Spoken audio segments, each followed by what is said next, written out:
Pierre-Auguste Renoir nació en Limoges el 25 de febrero de 1841.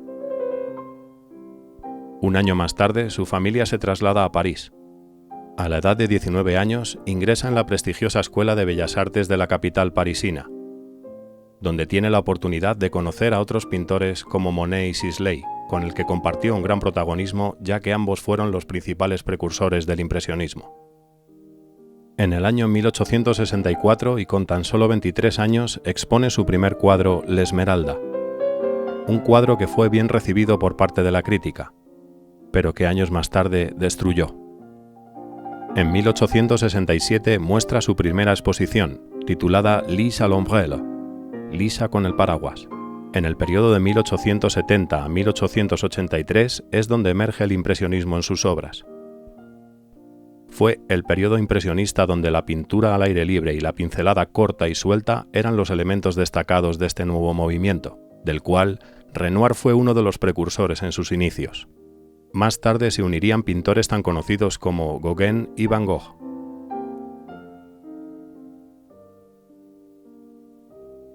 En 1881 pinta Almuerzo de remeros, uno de los cuadros más emblemáticos de su creación, en el que se encuentra Aline Charigot.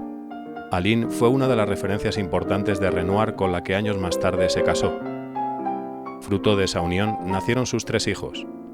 Uno de ellos, Jean Renoir, fue el célebre director de cine francés.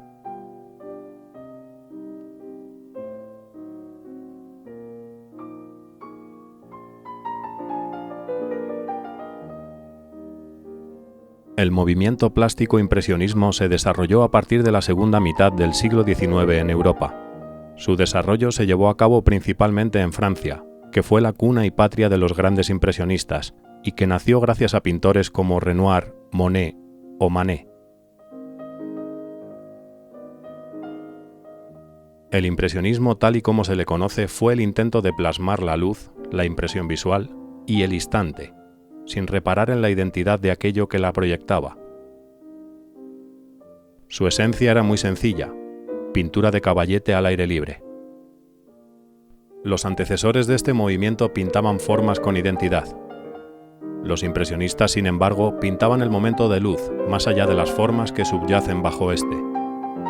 El movimiento fue bautizado por la crítica como impresionismo, con ironía y escepticismo, ya que uno de sus creadores, Monet, creó un cuadro de nombre Impresión, Sol naciente, cuadro que se conserva en el Museo Marmottan de París.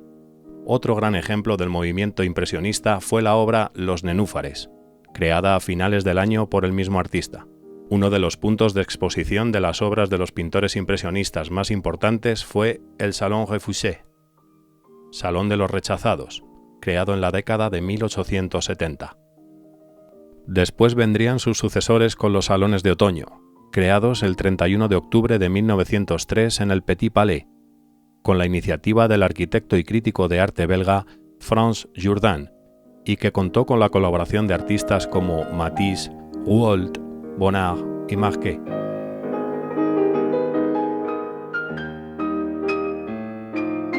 Perseguía una doble finalidad: ofrecer salidas a los jóvenes artistas y descubrir a un público popular el impresionismo y sus prolongaciones artísticas, tendencia de moda del momento. Pierre-Auguste Renoir es uno de los artistas más representativos del movimiento impresionista francés, que fue toda una revolución en la historia del arte contemporáneo. Un movimiento en que se caracterizaba por salir al aire libre y no a la pintura del estudio, por una pincelada corta y suelta, una pincelada que aprisionaba, digamos, la luz y el color de una manera muy inmediata. Un movimiento en que tomó el nombre precisamente de un crítico que dijo que eran unos autores, unos pintores que tomaban la impresión que producían las cosas más que el dibujo, la realidad de esas cosas.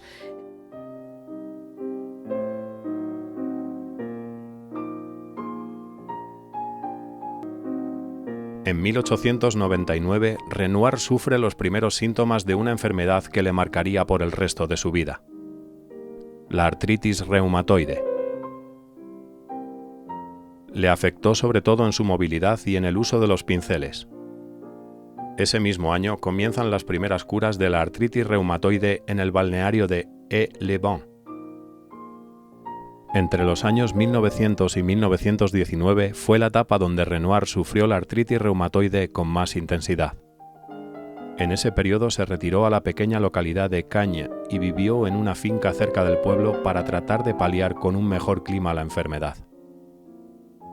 Su marchante, Durand Ruel, dice que hay que llevarlo siempre entre dos personas, pero Renoir sigue trabajando y está feliz cuando lo hace. Renoir no renunció a la belleza pese a su decaimiento físico y su limitación a la hora de pintar. Su cuerpo tullido le hizo engrandecer aún más la belleza femenina en el arte.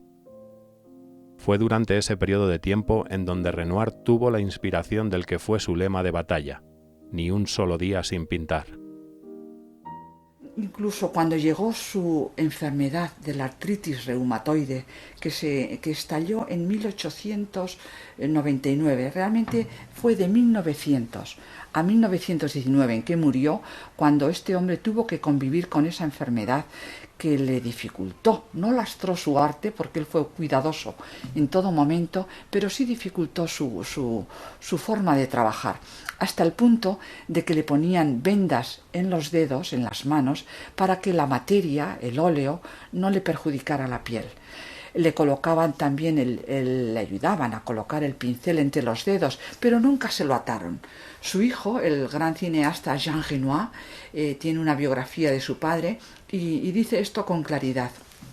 A mi padre nunca le ataron los pinceles a las manos. Sí es verdad que le ayudaban a colocar. Le ayudaban y con las vendas también para que no se lastimara.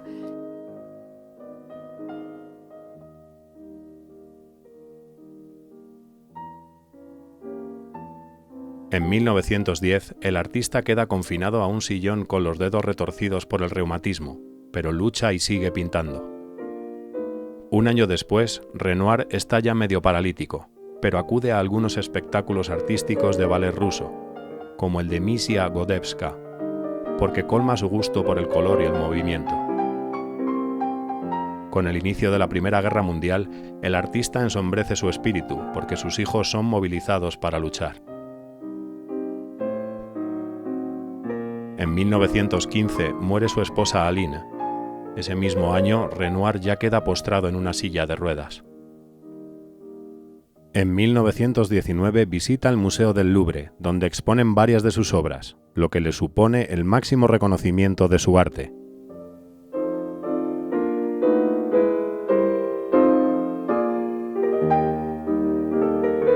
Sus últimos cuadros fueron Descanso tras el baño y Bodegón de manzanas, realizados en el punto álgido de su artritis reumatoide. El 2 de diciembre pidió sus pinceles para pintar un ramillete de flores. Al día siguiente muere por una pulmonía en Le Collet a los 78 años de edad. Fue enterrado junto a su esposa, en Essoy. Renoir dejó un legado de más de 4.000 obras que alcanzaron una gran cotización aún en vida del artista. Hoy en día sigue siendo considerado gloria nacional en Francia. Su obra está distribuida alrededor de todo el mundo. La mayor parte de las obras se encuentran en los museos franceses y colecciones americanas. El Museo del Louvre y Musée d'Orsay, ambos en París, son los más relevantes en cuanto a obras de Renoir. En España podemos disfrutar de alguna de sus obras en el Museo Thyssen-Bornemisza y en el Palacio de Liria de la Duquesa de Alba.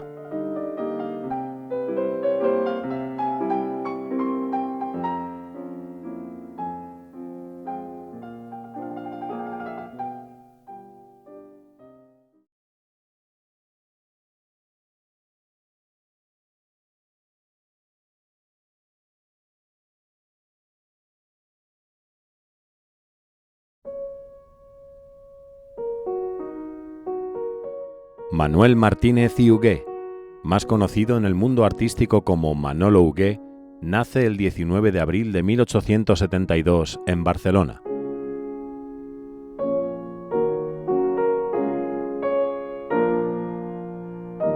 Escultor, pintor, grabador y orfebre, estudia 3 años en Bellas Artes de Barcelona, donde lleva una vida marginal y bohemia.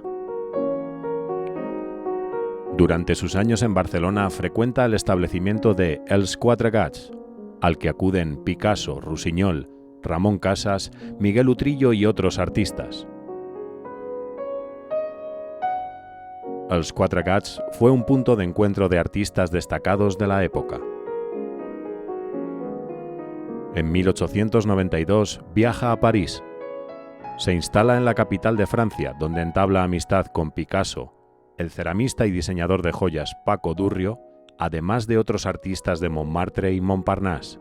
Sus primeros años en Francia y para poder subsistir los dedicó a trabajar en el diseño de joyas, a lo que le ayudó el orfebre español Paco Durrio. En 1910 se instala en el pueblo de Ségué, donde se encuentra frecuentemente con sus amigos Picasso, Braque o Juan Gris.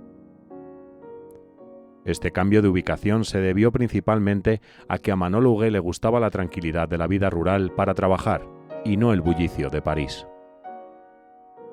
En sus obras puede verse el reflejo de este entorno más tranquilo.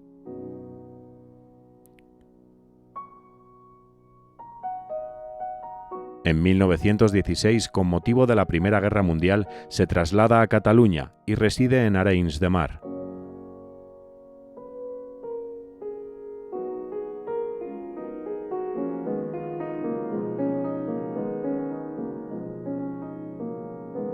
Como escultor, Manolo Huguet tuvo sucesivas influencias en su obra. El movimiento noucentista, también denominado novecentismo o mediterraneísmo, asociado a las vanguardias, y el estudio de estatuaria egipcia y clásica, observadas en los museos parisinos principalmente del Louvre, fueron sus referencias y fuentes de inspiración.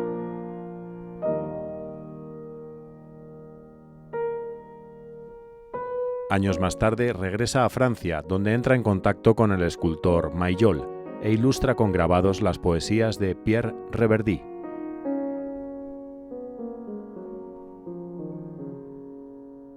Su primera etapa en París le sirvió para empezar a tomar contacto con los movimientos artísticos de la época. Convivió con el noucentismo, el cubismo y además supo adquirir conocimientos de las llamadas vanguardias históricas. La obra principal de Huguet se inscribe en principio dentro del movimiento noucentista, pero su estética basculó entre el clasicismo y la vanguardia. Le gustaban los temas rurales para figura y paisaje: bueyes, establos, aldeanas. También cultivó el mundo de los toreros y el flamenco en los años finales de su trayectoria artística.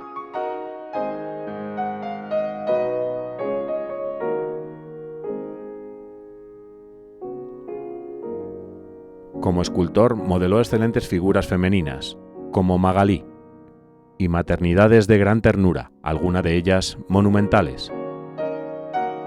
Bailaoras, chulas, desnudos, torsos, retratos, relieves y joyas. Fue un escultor muy versátil. Dejó París cuando la Primera Guerra Mundial para Cataluña, pero cuando termina la Guerra Mundial en el 18, él regresa a París al año siguiente. Lo que ocurre es que no era un hombre de vivir en la gran ciudad, en la capital, era un hombre de gustos sencillos, era un hombre que se hace llamar Manolo, que no le interesan los ambientes oficiales, académicos, institucionales, y entonces busca un sitio tranquilo para vivir, una localidad como Céret. Y entonces en este pueblo francés, van también otros artistas como Picasso, como Braque o Juan Gris, que son precisamente los tres grandes nombres del cubismo. Y él curiosamente no se integró en los sismos radicales de las vanguardias históricas, aunque sí bebió en ellas, porque era un hombre que observaba. Él en París fue muchísimo al Museo del Louvre y bebió de la estatuaria oriental, de la estatuaria mesopotámica, asiria, de la griega, de la egipcia fundamentalmente le interesó mucho, y ahí estudiaba los movimientos, las poses, los modelos. Un gran observador, un gran artista en definitiva, ¿no?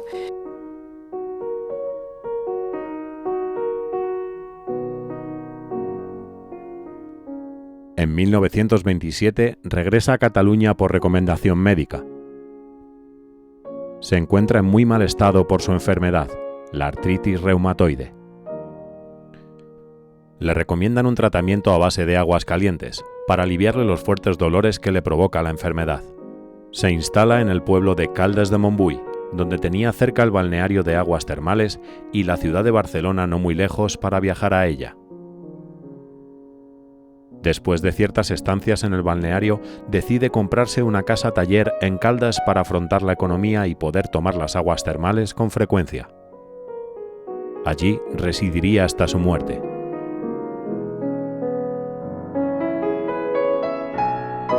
Como artista, su verdadera preocupación fue captar el gesto singular y el movimiento que define la figura en la escultura desde todos los ángulos. La artritis reumatoide que padeció le dificultó este objetivo en los últimos años. Se ve obligado a dejar la dedicación a la escultura y se consagra a la pintura, principalmente a la pintura al agua. La acuarela fue el género más utilizado por Huguet en la pintura tras padecer la artritis reumatoide. Pintó paisajes de la región catalana del Vallès y pintura religiosa de carácter doméstico.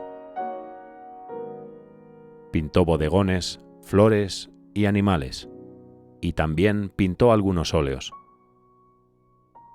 Fue un artista muy trabajador y consagrado por entero al arte. La artritis reumatoide le iba a azotar, concretamente en 1927, y su segundo regreso a Cataluña se produce, pasando en primer lugar por Barcelona, Arenys de Mar, pero donde se instala es en Caldes de Montbui. ¿Por qué?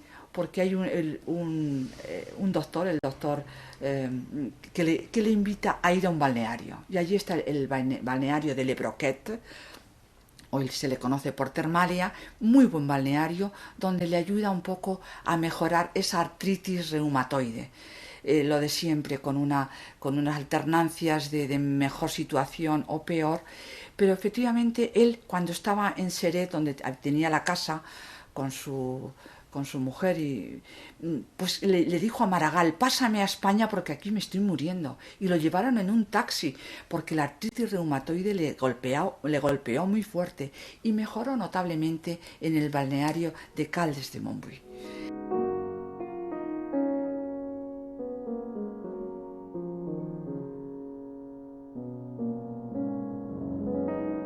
Los últimos años de Manolo Huguet los pasó en Caldes de Montbui. Allí fallece el 17 de noviembre de 1945 a la edad de 73 años.